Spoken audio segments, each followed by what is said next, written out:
Let's head to Syria now. Hayat Tahrir al-Sham, better known as HTS, and the Islamist group who are now effectively in charge of Syria, has begun the process of rebuilding the army that they toppled. HTS has announced candidates for 50 new military roles and have hinted that there are plans in place to hold elections, although their leader says this could take up to 4 years. Let's speak to Caolan Robertson now, a journalist who's in downtown Damascus in Syria, not long got there. Caolan, good evening. Good evening. Nice to see you again. Is this the first time that you've been to Syria? Tell me if it is and what you've come across. Well, it's been absolutely surprising coming here. I only expected to come here for about 3 days because 3 weeks ago, when the Assad regime fled this city, I made a video that got 2 million views talking about the humiliation for Putin that this represents, because the Assad regime in this country was backed up by Putin. And his entire empire, everything that he did here for the last few years, was basically facilitated by Russia. And I highlighted that and talked about how important it was. And I wanted to come here and document what that looked like. You know, the abandoned Russian tanks, the sort of mess left behind. But actually, I'm going to stay for a lot longer because the stories that I've heard in the last few weeks have been completely shocking. People who have lived here, who have experienced at the most horrendous forms of torture, people who have been under attacks of chemical weapons, doctors that I've spoken to recently who have talked about treating patients that have been treated, that have been through the worst, most horrific attacks, that haven't been able to speak out about any of this because the Assad regime would have thrown them in prison. And so it's not really what I expected, and it's actually much worse than I thought.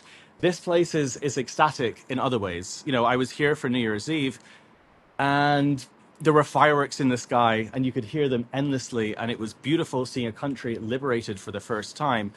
It was beautiful seeing this country, you know, liberated from tyranny, and I think it basically represents the fact that we in the West think that, I don't really know how to explain it. I think that we think that our leaders are weaker.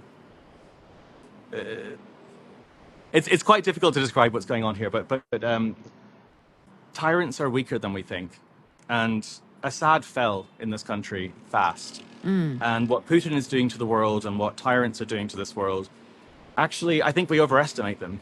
And looking at the celebrations that happen in this city and looking at this country rebuild so quickly is evidence to this world that actually life can carry on after tyranny, and things can be great. And I think that's what I realized the most about coming here. But there are countless stories of horror that the Assad regime has unleashed on people here that I want to tell. So this is what we're going to stay and do. Let's just talk about the Assad regime, because many people would argue not that he was a tyrant who was weaker than we thought, but actually that his weakness was really by his own design.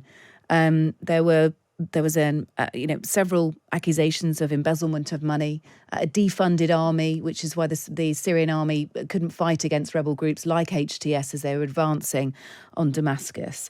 And that actually, you know, despite so much power for so long and having been so hungry on power, Assad's appetite or his presumption that his reign would continue meant that he completely missed the weak spots in his regime, missed the lack of money into his army, missed, you know, many opportunities for him to keep an iron grip on Syria.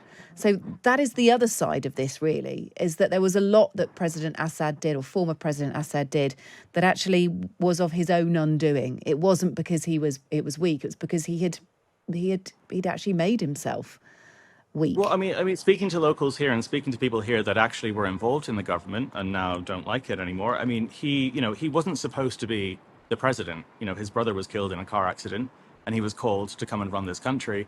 And he basically allowed the generals and the military to do whatever the hell they wanted. He just gave them the pass.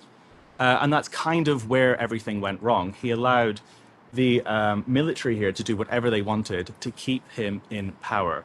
And that's also a form of tyranny in a lot of ways. It's turning a blind eye to genocide, to torture, any way that you can to stay in power, giving anyone the keys and access to human rights abuses. And that's what we've seen on a daily basis in this country. But he was facilitated by that. And the reason that he relied on staying in power through the arms shipment from Moscow and through the weapons from Iran is because that's all he really had. He didn't have popular demand. Nobody in this country likes Assad. When I first arrived here, I was quite nervous to speak out about Assad constantly because I thought that he would have secret supporters around every corner.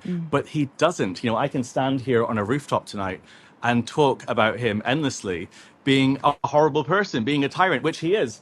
And I didn't really think I'd be able to stand on a roof saying this in the capital of Syria right now. But he didn't have the popular vote, and no one really liked him. But he governed through power and through tyranny and through Russian weapons and through Iranian weapons, and also so through that's, legacy as well. His father having been in power for many years before him.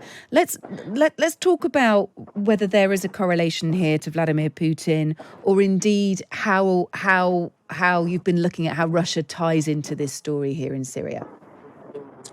So Russia is integral to every single thing that is happening in this country. You can still hear fireworks behind me right now because this country is still celebrating not just freedom from Assad, but freedom from Russia. At New Year's Eve, I was asking countless people on the streets who were blowing fireworks, having fun, what they thought about Ukraine and what they thought about Putin and Assad. And they said that they felt solidarity with Ukraine. They despise Putin and despise Assad, and they see both Putin and Assad as the same thing.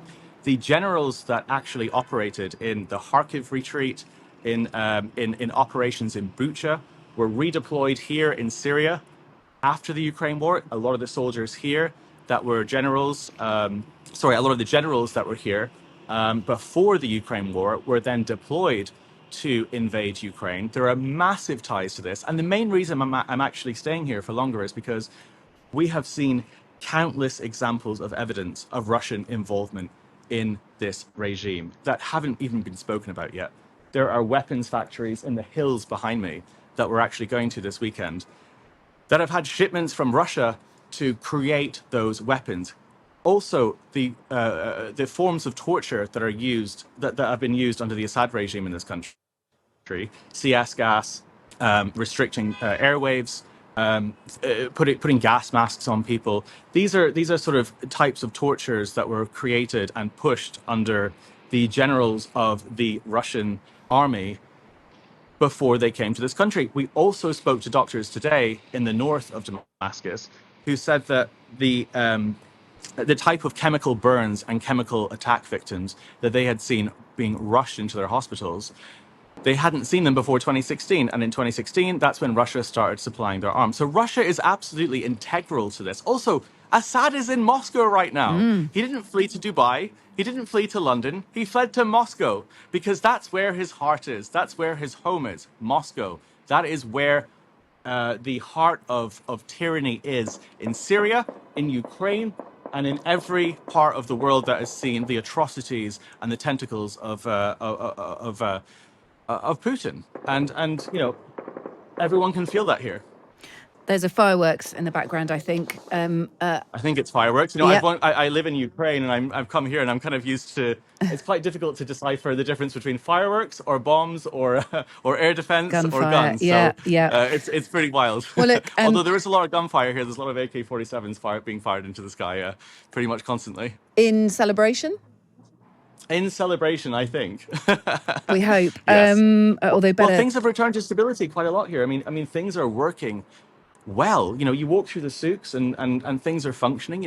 Card machines don't work and you can't get gas out of a petrol station. But things have returned to normalcy much faster than I think people anticipated. And that's, again, because life can be lived after tyranny very easily. Yeah, well, look, it is a slow process. There are big question marks over what comes next. And I know that you're looking at that as, how HTS, how that rebel group go about forming a government, how they go about what happens in this interim period, really important. I know you're looking at that, and you're also looking more at evidence of Russian involvement. Just how deep were Russia's ties in Syria? How deep does it go?